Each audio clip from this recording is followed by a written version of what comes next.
আসসালামু আলাইকুম ওয়ালাইকুম আসসালাম।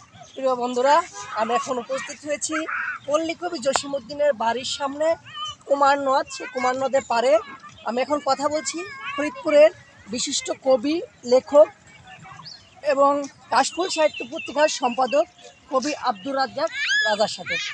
কবি কেমন আছেন? হ্যাঁ, আছি, ভালো আছি। ধন্যবাদ সবাইকে। আপনার এখন দিনকাল কেমন যাচ্ছে সব মিলে?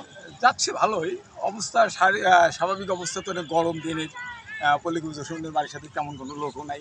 সেই সুবাদে ভালোই দিন যাচ্ছে, শরীরে সুস্থ আছে, ভালো আছি আর কি। আপনারা কেমন আছেন? আলহামদুলিল্লাহ, আমি ভালো আছি। আমি যতটুকু জানি, আপনি পল্লী কবি জসীমউদ্দিনের বাড়ির সংলগ্নে আপনি একটা পাঠাগার দিয়েছেন।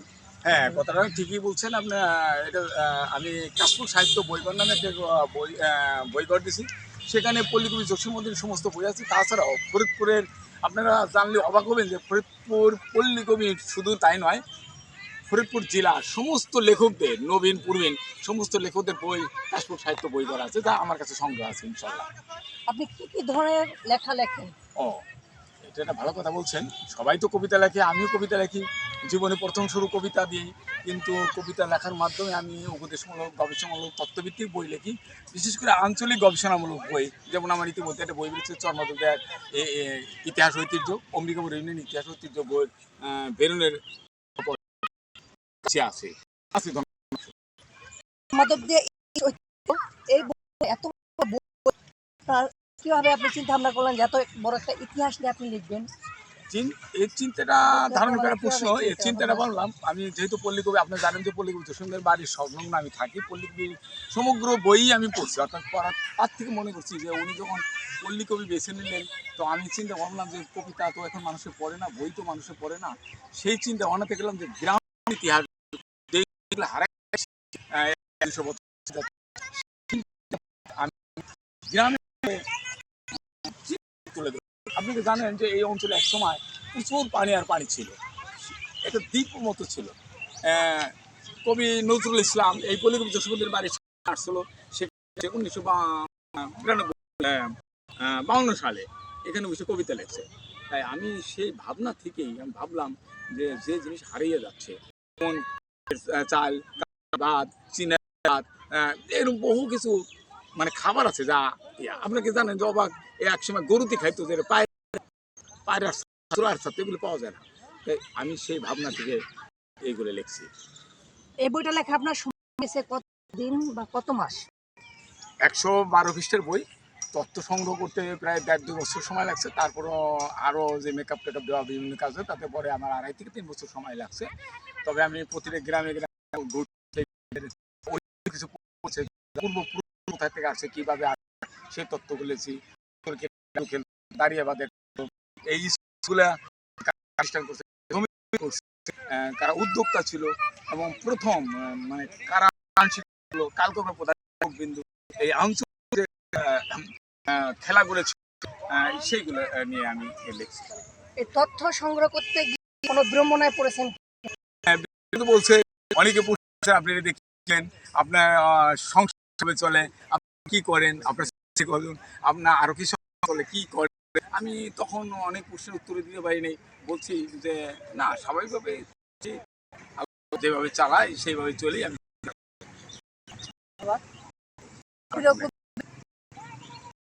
এখন হিসেবে আমি সেই হিসেবে আমি সেই ভালোবাসবো। দ্বিতীয় আমার ইসলাম, তৃতীয় আমি ধরবো সুকবি, তাকে না ভালোবেসি হয়, তাকে তো ভালোবাসি। আপনি কবিতা বেশি লেখেন না গদ্য না পদ্য, কোনটাকে লেখাকে আপনি বেশি ভালোবাসেন বা বেশি লেখার চেষ্টা করেন? লেখকের কাছে সবটাই কিন্তু ভালোবাসার জিনিস। মনের আবেগে যেটা আসে সেটাই ভালোবাসে, সেই ভালোবাসার থেকেই হয়।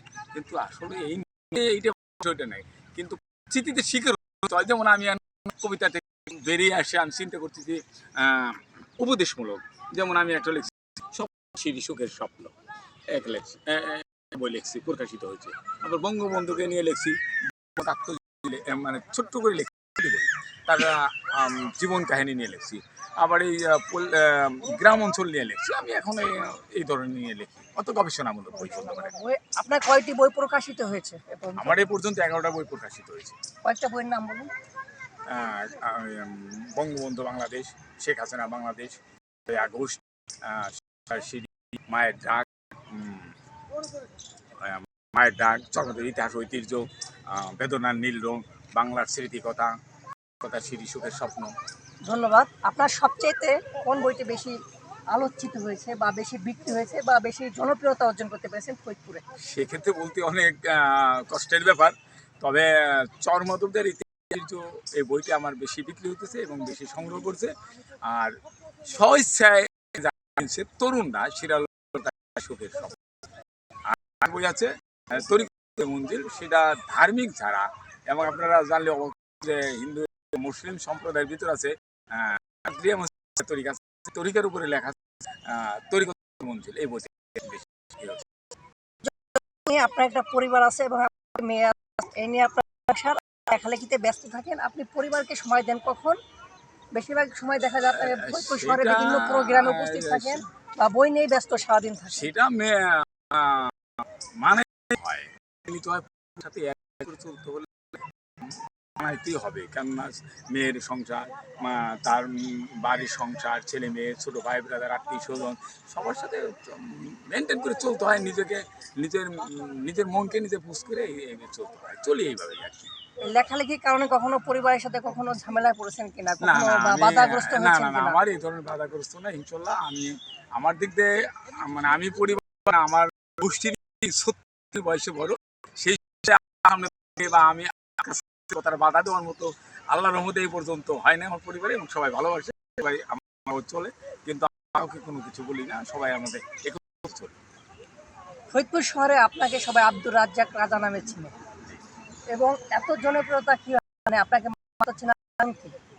মানুষ তো সেটা বিভিন্ন করেন চেনার যে কারণ কি আমি আপনাকে? নিশ্চিতভাবে সাহিত্য চর্চা করি, এবং যে কোনো সাহিত্যে আমি অ্যাটেন্ড করি বা উপস্থিত হই, এবং তাদেরও কিছু কর্ম যে যারা অভিযোগ হয় তারা কিছু কর্ম দেয়, আমি সেই কাজগুলো নিয়ে সার্থক করি, সবার সাথে চলি এবং আন্তরিকতার ভাবে সবার কাজ করি। চলার জন্য আল্লাহ তাআলা আমাকে সুযোগ দিয়েছেন। মানুষকে এত বিশ্বাস করেন কেন? স্বল্প সময়ে মানুষকে এত বিশ্বাস করেন, এত ভালোবাসেন, মানুষকে তো কারণ কি? মানুষকে বিশ্বাস করাটাই উত্তম জিনিস। মানুষকে যদি মানুষ বিশ্বাস আপনি এক জায়গায় উঠতে পারবেন না, মানুষকে শিক্ষা করবেন না। এই বিশ্বাস অবিশ্বাস, এই অবিশ্বাসের ভিতর থাকে একটা বিশ্বাসঘাতকতা, কিন্তু সেই বিশ্বাসঘাতকতা কিভাবে সেটা শিখতে হলে মানুষকে করতে হবে। আর আপনার বিশ্বাস করে সেই বিশ্বাসের অবিশ্বাসে কেউ করে তাহলে জীবনকে শিখতে হবে এবং আগে যেতে পারবেন চলো না। মানুষকে বিশ্বাস করি, সেই বিশ্বাসের জায়গা থেকেই বিশ্বস্ততা অর্জন করছি এবং আরেকজনকে উপদেশ দেওয়ার মতো সুযোগ পাচ্ছি। আপনি এত পরিশ্রম করেন, এত খাটিয়ে আপনি একটা বই যখন প্রকাশ করেন, মানুষকে বই ফ্রিতে দেন কেন? পৃথিবীতে অনেকের লোকজন আছে, যদি আমাকে আমার যদি বিকশিত হলে কাউকে না কাউকে উপহার দিতে হবে।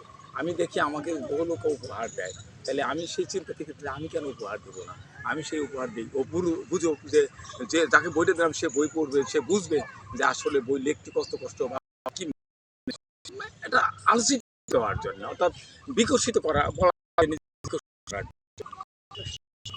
ফরিদপুর লেখক পরিষদ একটা নাম করা একটা পরিষদ, লেখক সাহিত্য পরিষদ হিসেবে সবাই জানতো।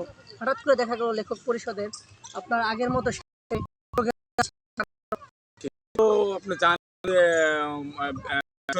করোনার কারণে হলো সেই কারণে সর্বদিক কবি সাহিত্যের বিভিন্ন সমস্যা হতে হচ্ছে, কিছু দ্বন্দ্ব আছে, কিছু বিদ্বেষ আছে, কারো লেখা অপছন্দ, সে অনেক করলে অনেকগুলো হবে, সুযোগ সুবিধার ব্যাপার আছে, অর্থের ব্যাপার আছে, বিভিন্ন দিক দিয়েই আছে, তাই একটু ঝিমিয়ে পড়ে।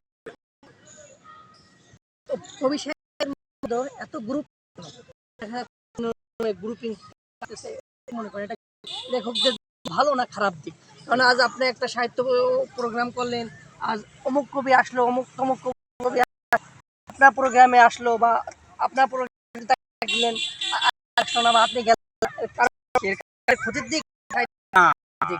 কবি সাহিত্যিক গ্রুপিং থাকা এটা মানে এটা আসলে থাকা উচিত না। তবু কেন যে কবি সাহিত্যের মধ্যে গ্রুপিং হয় সেটা থাকতেই পারে। ভাই ভাই যখন মিল হয় না, পারিবারিক যখন গ্রামে, তাই কবি সাহিত্যের মধ্যে মিল থাকতেই পারে। কেউ গল্প কেউ হয় না, এই থাকতেই পারে। মনে মিল থাকে না, সেগুলো অনেকেই থাকে। তবু আবার দেখেন যে কেউ যদি কোনো অনুষ্ঠান করে সবাই দাওয়াত দেয়, তাহলে সেখানে দেখবেন সবাই একত্রিত হয়ে গেছে। এটাও কিন্তু কবি সাহিত্যিকদের মধ্যে একটা জিনিস আছে। তবে একটা জিনিস মনে রাখবেন, কবি সাহিত্যিক মধ্যে কিন্তু হিংসা থাকতে পারে, ঘৃণা থাকতে পারে একে অপরের, কিন্তু যখন একটা সাহিত্য অনুষ্ঠান হয় সেখানে কিন্তু সবাই একত্রিত হয়, এক ঝাঁকে এক প্ল্যাটফর্মে এক হাতে হাত মিলিয়ে কাজ করে। ধন্যবাদ। এই কুমার নদীর পাড়ে দাঁড়িয়ে প্রিয় একটি কবিতা, প্রিয় বন্ধুদের উদ্দেশ্যে বা পল্লীকবি জসীমউদ্দীনের লেখা হোক যেখানে কবিতা শুনতে চাচ্ছি, 2 লাইন হোক 4 লাইন, এটা কবি ফরিদপুরের একজন কবি সাহিত্যিক, সে পরিচিত মাঝে। তাই পল্লীকবি জসীমউদ্দীন যে বিখ্যাত কবি, যে কবিতা দিয়ে পল্লীকবি জসীমউদ্দীন কবি হিসাবে স্বীকৃতি পেয়েছেন, কবিতা আমি সে তাহারি তুলে যে এইখানে তোর দাদির কবর আলেম গাছের তলে তুই মনে চলে এতটুকু ছিলাম আপনার পুতুল গেলে ধন্যবাদ কবি, আসলে আপনার সময় জন্য। আরেকটা কথা আমি আপনাকে বলে দিচ্ছি, আপনি জানেন যে আসমানের যে প্রেক্ষাপটটা চিত্রটা আসলে কিন্তু সামনে এই করে গেলে আপনি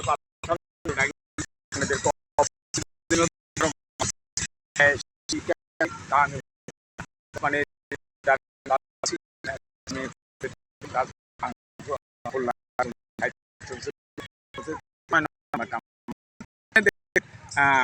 মানে যদি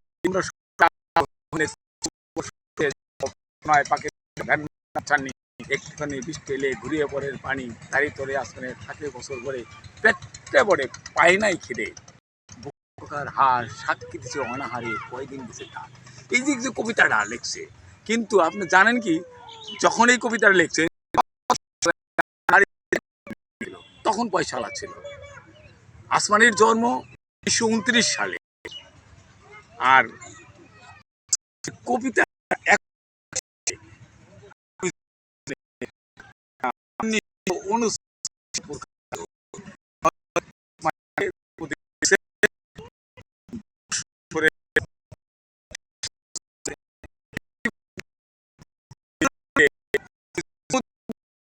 বাড়ি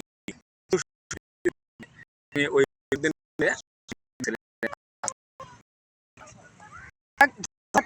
সময় করলাম,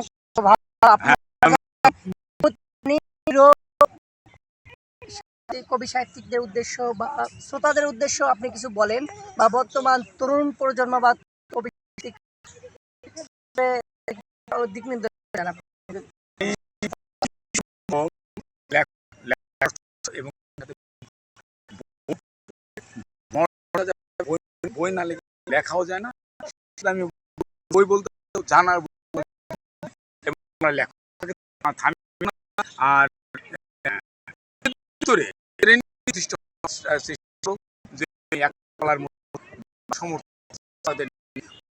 সবার সাথে ধৈর্য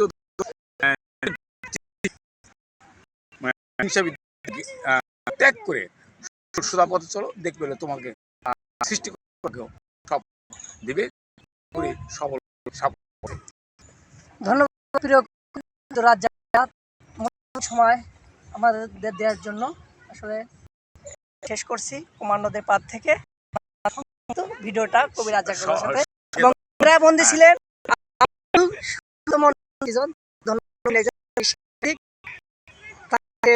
সুদূর থেকে